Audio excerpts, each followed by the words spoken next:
Hello everybody, I'm back.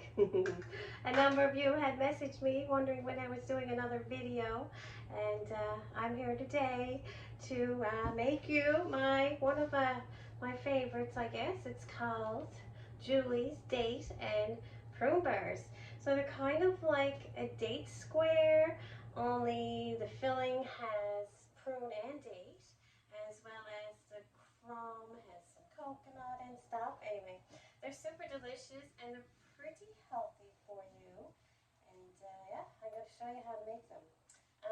The first thing you're going to want to do is take your dates and your prunes. What I did was a cup and a half of dates chopped. I use Wasco dates. And if you're ever looking for a good date square recipe, the one on the box on the back is truly excellent, like one of my favorites.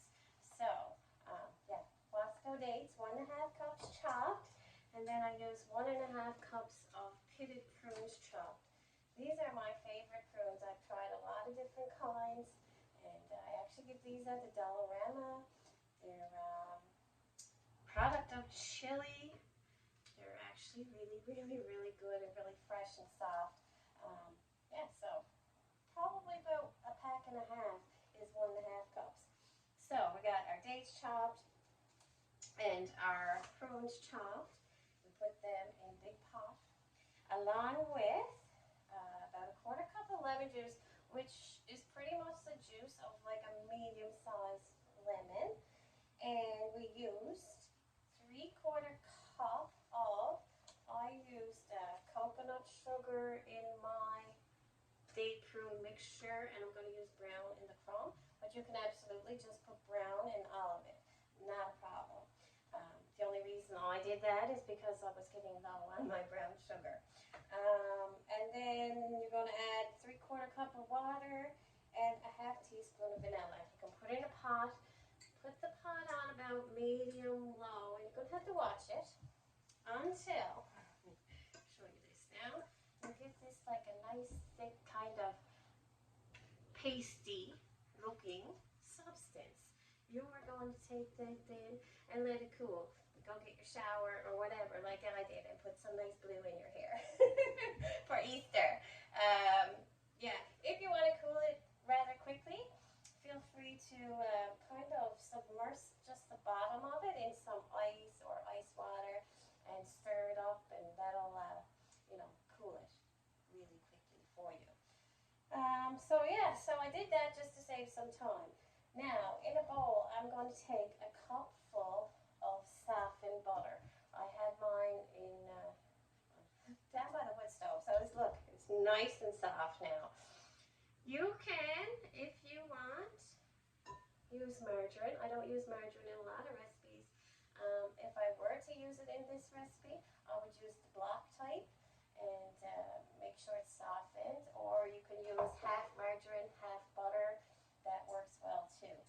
Into that, I'm going to put a cup full of brown sugar. It's not packed or anything, it's just straight 1 cup. You can lightly, tap it just to make sure you're right on the measurement, but in the bowl with the butter. And what we need to do is just combine that. I'm going to try just using my spoon because my butter is very soft, and if I don't have to use the mixer on you, well, that's just marvelous. And it is. It's working pretty well. And the reason I decided to do these today, well, one of the reasons, besides people wanting some cooking videos, was I actually eat prunes and dates every single day. And they're super good for you. They're high in fiber, high in potassium and vitamin K, and a bunch of other vitamins that you probably don't normally get in your day-to-day diet. Yeah. One of my yoga girls says if you eat 3 dates a day, it'll get rid of any like parasite or bad bacteria or anything in your body. And that's all you need is 3. And people think they're high in sugar, but dates, they kind of have a natural sugar, and it doesn't interfere with your sugar levels. It actually probably keeps them more regular. So totally safe for diabetics as long as you're not eating the whole bag or box. They have some really nice fresh ones down at Costco. Yeah, my sister picks them up for me all the time, and I do love those. Yeah, and I'm so happy I didn't have to use my mixer. I'm going to show you now. So I just got it all combined, the sugar and the butter, until it's nice and soft. Now, you can certainly add all the next ingredients directly into this bowl, but I kind of like to sift them together beforehand, just so that, I don't know, they're like evenly distributed. A little extra love, I guess. So, for the rest of the crumb, we're going to use 1 3/4 cup of flour. I'm just using regular all-purpose flour. I believe mine's unbleached because that's all I buy.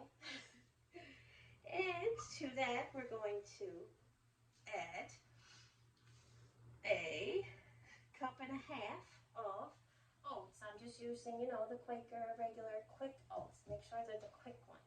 Put that in there. We're going to add, and this is my little thing, I have such a thing for coconut, and coconut is also very, very good for you. So we have 1/3 cup of sweetened flake coconut right in there. If you can find sweetened flake coconut, just flake coconut. You could also probably use a bit of fine coconut as well. We're going to use 1/2 teaspoon of baking soda. Make sure you got it all.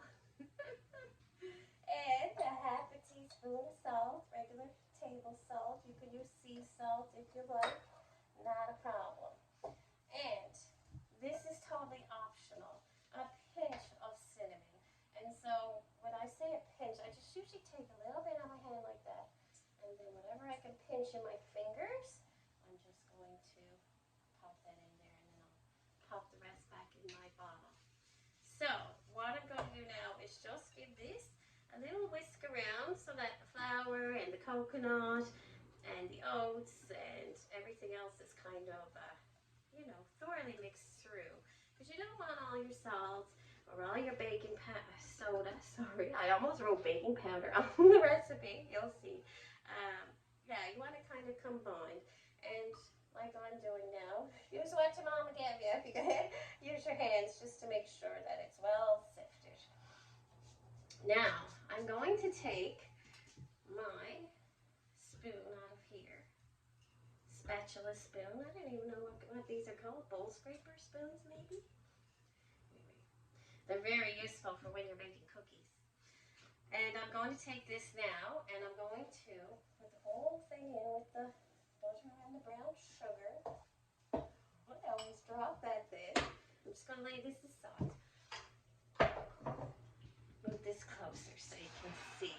Now, I'm going to get in with my hands again. And what we need to do is kind of make like a bit of a crumble with this. So you're just kind of pressing all the ingredients together until you get something that kind of resembles a crumble. A lot of people don't like date squares. And I think it's because a lot of people don't put sugar in them. They're like, dates are sweet enough, but the brown sugar, it really and truly makes a difference. Now I'm just about done here. Easy peasy. And I'm going to show you. So we just got, you can see it's kind of crumbly. We got some bigger bits, some smaller bits. But it's all combined and kind of, rubbed together. And what I'm going to do now is wipe my fingers. I'm going to reach over and grab a towel. And I am going to now take a 9 by 13 baking pan. You can use metal, you can use ceramic like I'm using, or you can just use the glass one. And we're going to just lightly spray with a little bit of Pam for baking.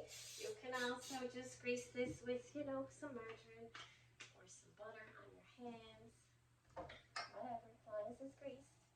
And now I need to take half of this mixture and put it in there. So what I like to do is kind of spread it evenly over the bowl. And then I'll put my hand right kind of across the center like that. And you can see I got a little bit of a line made here. And what I'm going to do is just pick up my bowl. And whatever's on one side of the line is going in the bottom. Kind of like when you were kids and you drew a line over across your bedroom and your sister or your brother wasn't allowed on your side of the room. I don't know if you guys ever did that, but we sure did. Yeah, so heavy bowls, but I'm glad it worked out. So yeah, so I kind of got it evenly. Now what I need to do is just gently, I guess, press it down. You don't need to, like, you know, press. Just, you know, lightly press it down until it's nice and smooth. Like so. Now, what we're going to do next is take our filling that's already been cooled, and we're going to spread that all over the top. And what I like to do, there goes my oven, keep it towards the center, and then that way you don't have, you know, too much sticking around the edges when you go to clean your pan or, you know, cut them out or whatever. Now you could absolutely put it right over to the sides. I mean, make them your own. I didn't bring my spreader, but anyway, I did bring a fork. So I'm just, spreading this all around, and as you can see, it's going to be a nice thickness to it. You want to be gentle with this because as you're spreading, some of the oats and everything kind of like to stick to this thick, sticky, delicious center. And and you don't want to mess up your bottom. So just gently spread it over. Actually, the fork works very, very, very well for this, even though it wasn't planned. Sometimes when you make a mistake in your kitchen or in your life, it turns out to be the best thing ever. There are no mistakes, that's for sure. Now, I can hear hubby starting to get out of the shower in there. You better not come ruin my video. Anyhow, I got that spread. And now what I need to do, right there, I'll show you this. Take the remaining crumb and put on the top. And what I like to do is just take a handful and kind of, you know, sprinkle it so that you make sure that you got enough to cover everything. Because if you put it all in the one spot, then you might run short on a corner or, you know, anything at all. These are going to be so good. I can't wait to have them. I absolutely will eat these for breakfast or anything. And they are, like, even though there's a little bit of sugar, like, they are very healthy, and oats are very healthy as well. Great source of fiber. Everything in here will keep you regular. Now, what we need to do is just kind of, you know, wiggle it around. Make sure you've got some on every bit of date, and it's covered. And so I got it all covered. Now what I'm going to do is, like, with my hands, just very lightly, press down until you get a nice, smooth, even base. Now, I can see right here, I don't know if you can see, I got a little bit of date peeking through there and there. I'm actually going to pick up a little crumb from over here and put that on, because what happens is, and now, totally for aesthetic purposes, because if you cook it and then it starts bubbling up, and then you'll get like the prune mixture kind of coming through the top and ruining your top crumb. And we can't have that. So, that's it. Now, I'm going to take this pan of beautiful date and prune bars. And I'm going to put them in my oven. My oven has been preheated at 400 degrees, and I'm thinking maybe a half hour. Oops. Yeah, 30 minutes at 400 degrees. And when they come out of the oven, let them cool just slightly, and then cut them into squares. Try not to wait too long because the crumb cuts way better when you do it, when it's still a little bit warm. I hope you guys are having a beautiful day. Try not to wipe my hands over my cookies. And yeah, we'll be back really soon. I'll try to post more often. I'm just super busy right now. And yeah, gotta pick up my clicker. Okay guys, have a wonderful day. Bye.